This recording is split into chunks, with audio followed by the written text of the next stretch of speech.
पृथ्वी पर global warming इतनी ज्यादा बढ़ चुकी थी कि सालों से सोया हुआ एक खतरनाक शैतान वापस आ जाता है। ये खतरनाक आइस क्रिएचर इतनी ज्यादा तबाही मचाएगा किसी ने एक्सपेक्ट ही नहीं किया था। इस कहानी की शुरुआत होती है एक फिशरमैन को दिखाते हुए जो नदी के किनारे फिशिंग कर रहा था। वो जब अपना फिशिंग रॉड का कांटा सही कर रहा होता है तभी उसके हाथ पर थोड़ी सी चोट लग गई थी। फिशरमैन अपनी चोट को थोड़ा सा धोने के लिए पानी के अंदर चला जाता है जिससे कि उसका ब्लड थोड़ा सा पानी में मिल गया था। अचानक कुछ ही देर में पानी के अंदर से एक बहुत ही बड़ा ड्रैगन निकलता है। दरअसल ये वही एंशिएंट आइस ड्रैगन है जो ग्लोबल वार्मिंग के कारण जमीन में से निकला था। इतने सालों से आइस में रहने के कारण वो काफी भूखा है, इसीलिए वो लेजेंडरी आइस ड्रैगन सीधा हमला कर देता है उस फिशरमैन के ऊपर। लेकिन आइस ड्रैगन के पास बड़े बड़े पंख होते हैं। वो बहुत ही तेजी से उस फिशरमैन के ऊपर झपट्टा मारता है और उसे खत्म कर देता है। वो बड़ा सा आइस ड्रैगन इंसानों को इस तरीके से खा जा रहा था जैसे कोई मूंगफली हो। मरने वाले के पूरी बॉडी पार्ट्स यहाँ से वहाँ बिखर जाते हैं। लेकिन ये सारी चीजें तो सिर्फ एक शुरुआत है। अब हमें उसी जगह पर एक छोटा सा टाउन दिखाया जाता है जहाँ पर सभी लोग अपनी जिंदगी अच्छे से काटते थे।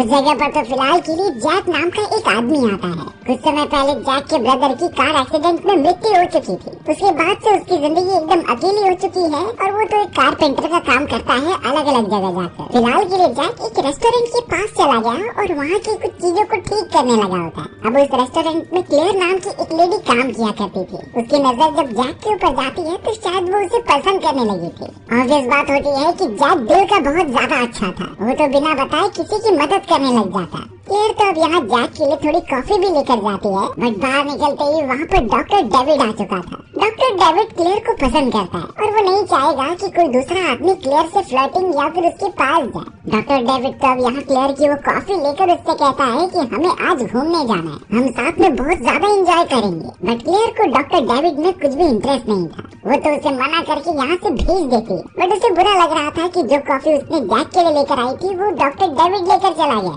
जैक को क्लेयर अपने रेस्टोरेंट में बुलाती है और उसे कॉफी देती है। जैक वहाँ पर थोड़ा रेस्ट कर ही रहा था तभी उसे एक लेडी दिखाई दी। उस लेडी का नाम एडेना होता है। बट सबसे चौंकाने वाली बात ये थी कि एडेना हमेशा 2 ब्रेकफास्ट ऑर्डर करती थी। एक ब्रेकफास्ट वो खुद खाती और दूसरा वाला किसी फ्रेंड के लिए रखती जो एग्जिस्ट ही नहीं करता है। जिस तरीके से जैक का ब्रदर कार दुर्घटना में मारा गया उसी तरीके से एडेना का एक फैमिली मेंबर मर चुका होता है और वो अभी भी उन्हें इमेजिन करके उनसे बातें किया करती थी। इन चीजों को देखकर जैक काफी स्ट्रेंज फील करता है। क्लेयर को भी जब पता चला कि जैक के भाई की मृत्यु हो चुकी है तो वो उससे काफी ज्यादा सिंपैथी दिखाती है। बट जैक को इन चीजों में कोई इंटरेस्ट नहीं था। वो तो वहाँ से अब सीधा अपने काम के लिए चला जाता है। हमें तो जैक ही दिखाया गया जो अपनी कार की मदद से फॉरेस्ट में आ चुका था क्योंकि उसे लकड़ी के कुछ सामान लेने थे। बाद में पता चलता है कि उसके पास डॉक्टर डेविड पहुंच चुके हैं। वो तो जैक का इलाज करना चाहते थे क्योंकि उसके हाथ पर चोट लगी हुई होती है। थोड़ा चेकअप करने के बाद डॉक्टर डेविड सारे मेडिसिन प्रोवाइड करते हैं बट उनका यहाँ आने का मेन रीजन ये नहीं था। डॉक्टर डेविड ने जैक से साफ साफ पूछ लिया कि तुम क्लेयर को पसंद करते हो कि नहीं,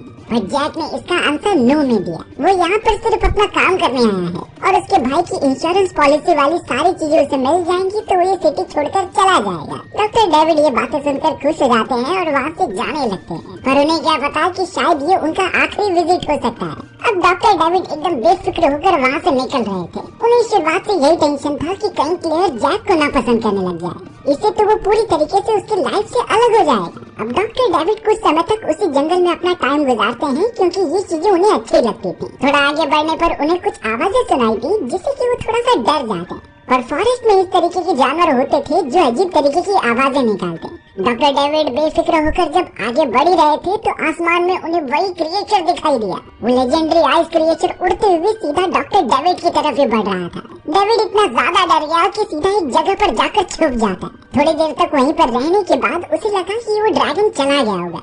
आसपास कोई दिखाई भी नहीं दे रहा था, इसीलिए डॉक्टर डेविड सीधा भागते हुए अपनी कार की तरफ गए। पर उन्हें क्या पता कि ये शायद उस लेजेंडरी आइस क्रिएचर का एक प्लान था। वो तुरंत ही अब सामने की तरफ आता है और उस कार के ऊपर ही झपट्टा मार देता है। यानी उस आइस वाले लेजेंडरी क्रिएचर ने डॉक्टर डेविड की जान ले ली थी। उसके इतने नुकीले दांत और पंजे होते हैं कि वो किसी की बॉडी को फाड़ सकता था। लेकिन अभी तक इस पूरे टाउन वालों को खतरनाक चीज के बारे में पता नहीं चला है। इन्हें कुछ न कुछ तो करना होगा, नहीं तो इसी तरीके से लोग मारे जाएंगे। थोड़े समय बाद हमें एक और आदमी दिखाया गया जो शिकार करने के लिए फॉरेस्ट में आया था। बट वो जैसे ही आगे बढ़ा तो उसे कुछ फ्लैश का ढेर दिखाई दे रहा था। ये एकदम ताज़ा ताज़ा होता है जिससे कि वो आदमी डर गया। लेकिन फिर से वही हो रहा था, यानी वो आइस क्रिएचर तुरंत ही उड़ते हुए उसके पास आता है। बेचारा वो आदमी इतना ज्यादा डर जाता है कि उसने अपनी गन चलाना स्टार्ट कर दिया। इस गन की आवाज बहुत दूर दूर तक जा रही थी और उस जगह पर मौजूद एक शेरिफ ये आवाजें सुनकर उस तरफ आने लगता है। रास्ते में उसे जैक भी मिल गया था, तो वो दोनों साथ में फॉरेस्ट के अंदर एंटर कर रहे होते हैं। लगातार गन शूट की आवाजें उन्हें आती ही जा रही थी। वो उसी डायरेक्शन में बढ़ते रहे और आगे चलकर उन्हें वही घायल आदमी दिखाई देता है। उस आदमी के पास जैसे ही शेरिफ और जैक पहुंचे थे तो वो कहने लगा कि इस फॉरेस्ट में एक क्रिएचर है, वो उड़ सकता है और किसी ड्रैगन जैसा दिखता है, उसे मारना बहुत जरूरी हो चुका है। सबसे पहले शेरिफ और जैक उस आदमी को कार के अंदर बिठाते हैं। जो आदमी बातें कर रहा था, शेरिफ उस पर भरोसा तो नहीं करता, लेकिन उन्हें अंदर जाकर तो देखना ही होगा। अचानक अब जैक को किसी का कटा हुआ हाथ दिखाई देता है। हाथ पर लगी हुई घड़ी को देखते ही जैक समझ गया कि ये कोई और नहीं बल्कि डॉक्टर डेविड है, यानी डॉक्टर डेविड की मृत्यु हो चुकी है। ये तो इस बात पर जरूर इशारा करती है कि जरूर वो शिकारी वाला आदमी जो बोल रहा है वो पूरी तरीके से सच भी हो सकता है। इसीलिए जैक भी शेरिफ को कहने लगा कि हमें इन चीजों को हल्के में नहीं लेना चाहिए, इस पर इन्वेस्टिगेशन होनी चाहिए ताकि और लोगों की जाने न जाए। जैक और शेरिफ तो सीधा उससे शिकारी वाले आदमी के पास आकर सारी बातें पूछने लग जाते हैं। वो हंटर मैन तो साफ कह रहा था कि वो क्रिएचर ऊपर की तरफ से आया था, उसके बहुत ही ज्यादा नुकीले दांत और पंजे थे जिससे वो किसी को भी मार सकता है। इसीलिए हमें कुछ न कुछ तो करना होगा उससे बचने के लिए। शायद वो पूरी टाउन पर हमला कर दे। शेरिफ जो इन चीजों पर विश्वास नहीं कर रहा था, उसे अब स्ट्रिक्ट एक्शन लेना ही पड़ता है। जो लोग घायल हुए थे उन्हें वो ट्रीटमेंट के लिए भेज देता है और बाकियों को वो क्लियर के रेस्टोरेंट में लेकर आ जाता है।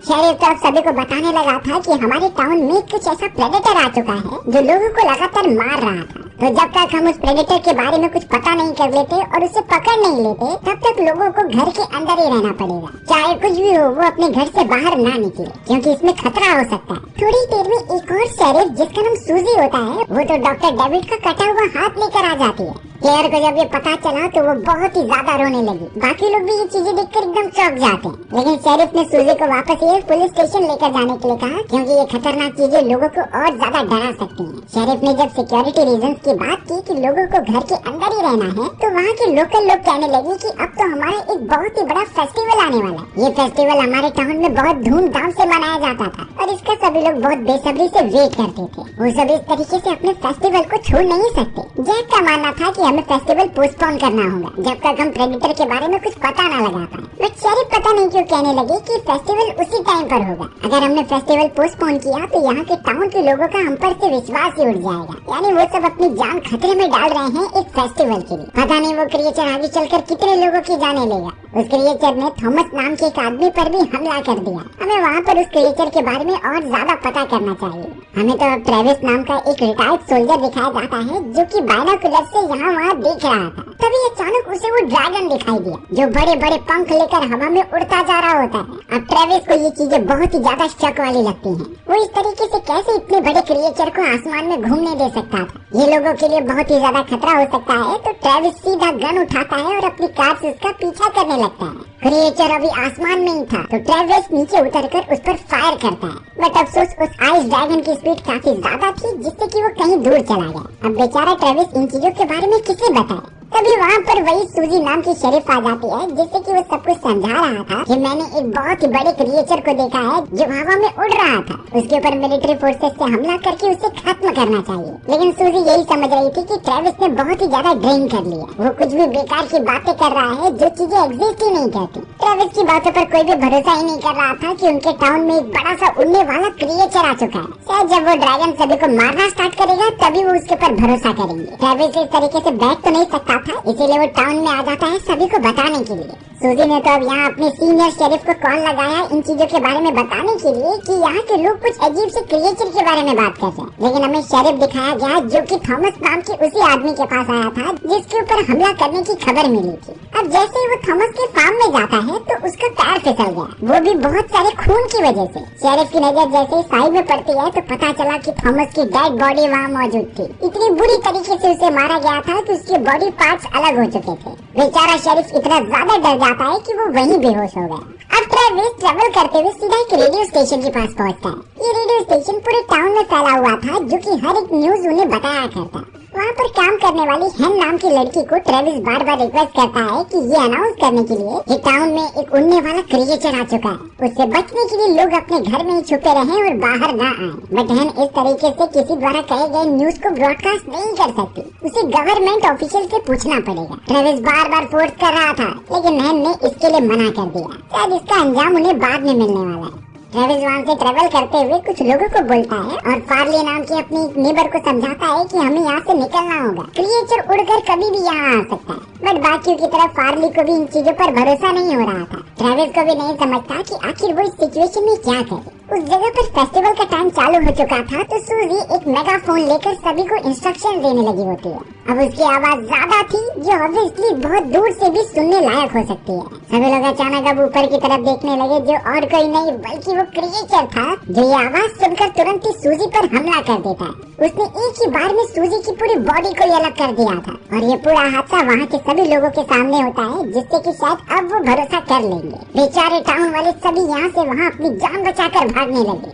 हेन जब अपने स्टूडियो में मौजूद थी तो वही क्रिएचर सामने की तरफ आ जाता है। इतना बड़ा उसका साइज था कि एक साथ वो पूरे टाउन को ही डिस्ट्रॉय कर देगा। हेन को जब ये श्योरिटी मिल गई तो वो अपने रेडियो स्टेशन पर बिना सोचे समझे उसे ब्रॉडकास्ट कर देती है। उसने इस ड्रैगन के बारे में सब कुछ बता दिया। जैक और क्लेयर तो रेस्टोरेंट में मौजूद होते हैं और अचानक वो क्रिएचर दरवाजा तोड़कर अंदर घुसने की कोशिश करता है। बाकी सब टेबल के नीचे जाकर छुप गए थे, जिससे क्रिएचर को कुछ दिखाई नहीं दिया और वो वहाँ से उड़ जाता है। और वो अपने साथ साथ कई लोगों को मारते हुए लेकर जा रहा था। यानी उसका आतंक तो अब चालू हो चुका है। उस क्रिएचर के जाने के बाद हैन, फार्ली और बचे हुए सभी लोग रेस्टोरेंट में आ जाते हैं। कुछ नहीं समझ रहा था उन्हें कि ये क्रिएचर कहाँ से आया और चाहता क्या है। तब जाकर उस जगह पे एक बूढ़ा आदमी आता है। उस बूढ़े आदमी को इस ड्रैगन के बारे में बहुत कुछ पता था, जो कि उसके फादर ने बताया होता है। बूढ़े आदमी ने उन सभी को बताया कि ये क्रिएचर कई सालों से बर्फ में जमा हुआ था। ये कुछ लेजेंडरी और एंशिएंट क्रिएचर्स होते हैं जो गॉड के टाइम से चले आ रहे हैं। इस एंशिएंट क्रिएचर का नाम बायरन्स होता है। कई साल पहले देवता इनका यूज दुश्मनों और क्रिमिनल्स को सजा देने के लिए करते थे, लेकिन एक समय के बाद ये क्रिएचर आउट ऑफ कंट्रोल हो गया।